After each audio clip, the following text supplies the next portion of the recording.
Welcome to Nationalian Talks, a podcast where Filippinism gets to shine. Oh, Philippines, oh, resilient land. Magandang araw mga kababayan. Welcome to our first episode. Kung hindi nyo pa kami kilala, let us formally introduce ourselves. Our podcast name is Nat Talks or Nationalian Talks. It is a podcast that talks about Filipino insight, culture, and of course, the Filippinism itself. Our goal is to spread positivity, refreshing insights, and nothing but pure entertainment to all of you. Tama ka dyan, partner. Welcome sa aming podcast, mga minamahal na kababayan. Ako si Dorothy Bacunyata. And I am Arden Turla, your host for today's episode. For our first and special episode, partner, we're going to talk about dynamic Filippinism. That is right. Very intriguing ang word na dynamic Filippinism. Di ba? Ay ikaw muna partner, what is dynamic Filippinism for you? For me, partner, ang dynamic Filippinism is our way para ipakita ang true selves natin and how we embrace our own culture and nationality as Filipinos. Kung paano tayo nag-evolve as a country and democracy na naranasan natin at global progress. Tama, bilang Pilipino dapat nating matutunang mahalin ang culture natin and marami pang iba dito. And speaking of dynamic Filippinism, we all know that Mr. Camilo Osayas was the one who really came up with this idea. Even you search it in Google, talaga nga namang unang ni NU for describing dynamic Filippinism. I know, right? Sobrang impactful ng dynamic Filippinism in our society nowadays. And to spice things up, para hindi kayo antukin, we have invited two guests to widen our perspective about dynamic Filippinism. Let us all welcome Mr. John Ramentilla and Miss Myrene Marciano. Magandang araw, Natox. Kamusta kayo? It's an honor to be a part of your podcast, lalo na tungkol ito sa ating mga Pilipino. Salamat sa pagpapaunlak ng aming imbitasyon, Mr. John. We are very honored to have you as one of our guests. We just have our few questions here for you, Mr. John. Tungkol lang naman ito sa aming munting topic, which is dynamic Filippinism. Would that be okay? More than okay. Alright, that is good to hear. So Mr. John, since we all know who Mr. Camilo Osayas is, do you think that his idea about dynamic Filippinism is still relevant in today's generation? Thank you, Dorothy. I believe Mr. Castillo's Osias concept of dynamic Filippinism is still highly relevant today. It emphasizes staying rooted in our Filipino identity while adapting to change and progress. In a globalized world, it still reminds us to celebrate our heritage and values like bayanihan while addressing modern challenges. Dynamic Filippinism inspires us to evolve as a people without losing what makes us uniquely Filipino. What a wonderful answer and insight, Mr. John. Thank you for gracefully answering our question. We really appreciate your time and effort to show up. Talaga nga namang may angking galing pa rin ang mga Pilipino mula noon hanggang ngayon. This is why our culture won't be forgotten by many.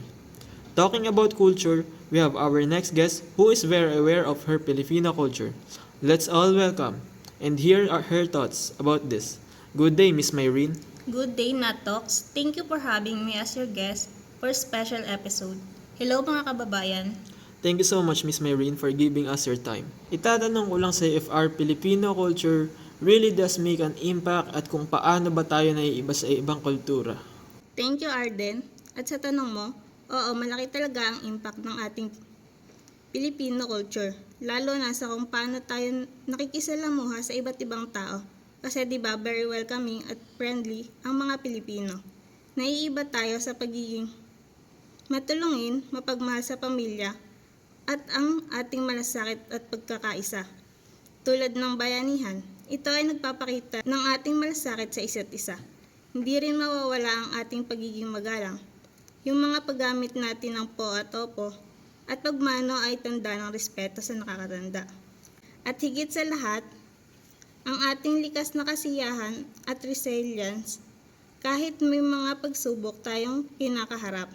Nakakahanap pa rin tayo ng dahilan para ngumiti at magsaya. Kaya masasabi ko talagang natatangi tayo bilang mga Pilipino. Very well said, Miss Myrene. Hindi naman sa pagbubuhat ng sariling bangko pero natatangi at naiiba talaga ang ating kultura. Doon pa lang sa pagiging hospitable at bayanihan, panalo na tayo. Thank you for attending, Miss Myrene. You can now say your goodbyes to our dearest listeners. Goodbye, Nat Talks, until we see each other again. O siya, we have finally come to an end. First part pa lang ito. We still have one more part after this first part. Gulat kayo ano? Thank you for listening to us. Do not skip this part as we introduce our next host. But first, let us just bid our goodbye. This is Dorothy Baconyata saying goodbye, Nat Talks. See you again soon. And this is Arden Turla, bidding may goodbye. Pero dapat, good vibes. Finally, let us all welcome Miss Jamris Amias and Miss Alisa Abong. Welcome to Nationalian Talks, a podcast where Philippinism gets to shine. Oh, Philippines, oh, resilient land. Good day, Nat Talks! Hello sa mga minamahal naming kababayan na nakikinig. Magandang araw, Nat Talks. I am your host, Jamris Amias. And I am Alisa Abong, your host for this part. We hope that you're still enjoying our podcast because we still got something more to offer. That is right, partner. We still have things that we prepared for all of them. Dahil nga special ang episode na ito para sa ating lahat. I know, right? And now that we are done unfolding the meaning of dynamic Philippinism and introducing it to the people, it is now our turn to dip in it. Tama! Kumbaga, if they were only introducing dynamic Philippinism to the listeners, tayo naman na magbibigay ng insights through deepening the meaning of dynamic Philippinism. Since napag-usapan na ng previous hosts sa first part kung ano ang dynamic Philippinism for them, we're just going to share our insights and opinions about it. Alrighty, but before going to our main topic, partner, I just want to share my knowledge to all of you. Okay, that seems promising, partner. What is this then, partner? Do you all know that the idea of dynamic Philippinism doesn't only came from Mr. Camilo Osayas? He is the one that also coined the term dynamic Philippinism. You heard that right, dear listeners. I didn't know that up until now. Thank you for that mini fun fact. We learned something new today. Mr. Camilo Osayas really left an impact to our society. Without his idea, we won't have the word dynamic Philippinism that we are using up to this day. You are so right, partner. Now that we are done with our mini fun facts, let us go to our main event. Since me and my co-host Jam have this last part, of course we still cook something for all of you. Yes, and in fact, we also have our beautiful guests this time. But in this part, we will only hear their insightful answers for the questions we prepared. Are you guys excited? Ako, I am excited! Our guests are extra special for this part as they unleash their informative speech to us. Let's welcome Miss Ruth Cortez and Miss Angela Morada. Thank you, Miss Ruth, for joining us today and for giving us your time. Your presence is so much appreciated. I will just first interview you as I'm very intrigued about your opinion about my question. Here is my question for you, Miss Ruth. How do Filipinos, movies, music, and TV shows shape the use of Filippinism in everyday life? Hi everyone, I'm Ruth and it's a pleasure to be here today. I'm really excited to talk about how Filipino movies, music, and TV shows have influenced the way we speak. Sa totoo lang, mahirap hindi mapansin kung gaano kalaki ang epekto nila sa ating wika at culture.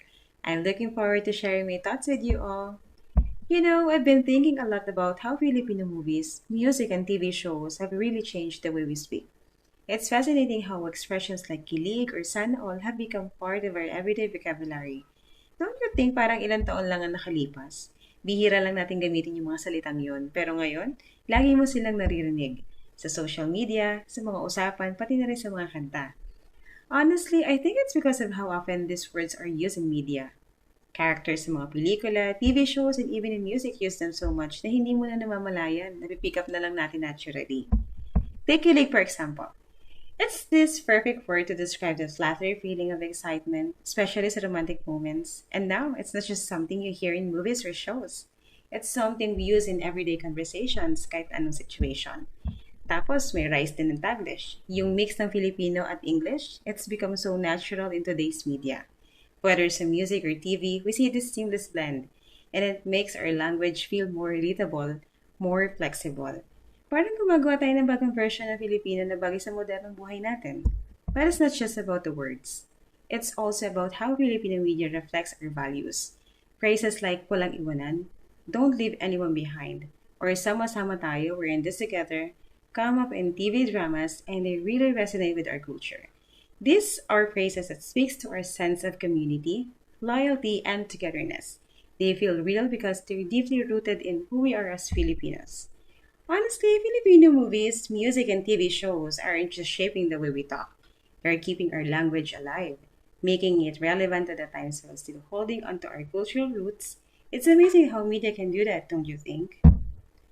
Well, there you have it. It's really incredible how Filipino movies, music, and TV shows continue to shape not just the way we speak, but also how we connect with each other and our culture.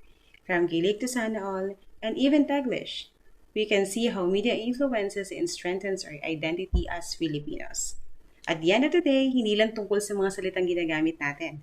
It's about the values that we carry with us, the community that we build, and the way we express ourselves in a world na mabilis magbago. Nakakatuwa makita kung paano ang ating wika ay patuloy na nag-evolve while staying true to who we are. Maraming salamat for joining me today or for joining us today. I hope you all enjoyed this discussion as much as I did. Let's keep celebrating and embracing our language no matter how it changes. Till next time! That is a very well said, Miss Ruth. It is truly a commendable job that you answered our question elegantly. It is really good to see the Filipinism in us change over time but still preserves the real us o yung kinagisnan natin mga Pilipino. Thank you for your informational answer. I am with you, partner. I was really amazed by how she answered the question meaningfully. On to our next guest. I also know that Miss Angela have her fruitful discussion with Dynamic Filipinism. Good day, Miss Angela. Good day, Miss Jam. Magandang araw, Natox. It is an honor to be part of this podcast. We are very delighted that you accepted our invitation, Miss Angela. To start, I just have one question for you that discusses about dynamic Filipinism as well. I just want to ask you, Miss Angela, if how do phrases like bayanihan or mano po represent the values of community and respect in Filipino culture? Okay, let's start with bayanihan. Okay, so bayanihan is a Filipino tradition where community members come together to help a family move their house. It is a symbol of unity and cooperation, showing collective effort and support within a community. So we can say it is a pillar of lending a hand to those in need, and actually it's it's heartwarming to see na we can still witness this bayanihan every now and then. For example, we know naman na madalas tayong tamaan ng mga kalibidad like Bagyo, Lindol. Though Filipinos are known to be one of the most resilient people in the world that can still smile despite hardships, there are times na sobrang challenging na mga bagay-bagay. Like the recent typhoons we had last year, the damage done by those typhoons are very devastating. But, we were shown how being united as one helped us get through it. The massive movement by Angat Buhay, the volunteerism, and the spirit of bayanihan is a nice thing to see because we became hopeful given the situation we have sa Pilipinas na magulo at minsan mapapasabi ka na lang, yes, ang hirap mo mahalin Pilipinas. Yung mga instances na ganito, yung bayanihan, yung nagpaparamdam sa atin na, oo nga, minsan nakaka-proud pa rin maging Pinoy. And hoping to see the spirit of bayanihan I hope to see that the spirit of bayanihan will thrive even further in the future as part of Filipino culture. So, let's proceed with mano po. So, it is a unique gesture in the Philippines to show respect. So, this is where younger individuals take the hand of an elder and place it on their foreheads. This is an act or a sign of honoring and showing deep respect for the elders, reflecting the importance of family hierarchy and the value placed on respecting one's elder. And personally, it's a good thing that we have this culture. Bata pa lang tayo, namulat na tayo sa konsepto ng respeto. And dala natin yun hanggang sa pagtanda. Though, sabi nga ni Beyaso, sa PBB, I hope you know that diva. Ang sabi niya doon, respect is ini-earn yun, hindi ini-impose. But since we are exposed to this ever since we were young and deeply ingrained to us, it helped us develop a more solid value and moral compass. This culture are just amazing in its own way, which display how we are as Filipinos. Wow, what a great answer and insightful ideas, Miss Angela. Talaga nga namang our Filipino culture will forever be important to our country.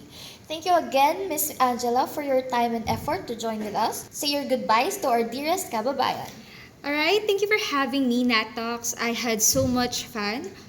And hanggang sa muli, goodbye!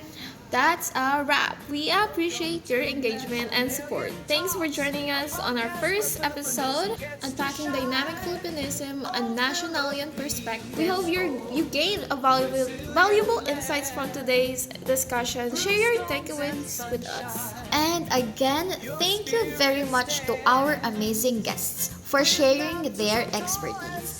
Again, this is Jamrus Amyas, your host. And I am Alisa Abel, saying, Stay informed, stay inspired, happy learning. and we'll see you next time. Until next episode, farewell kababayans!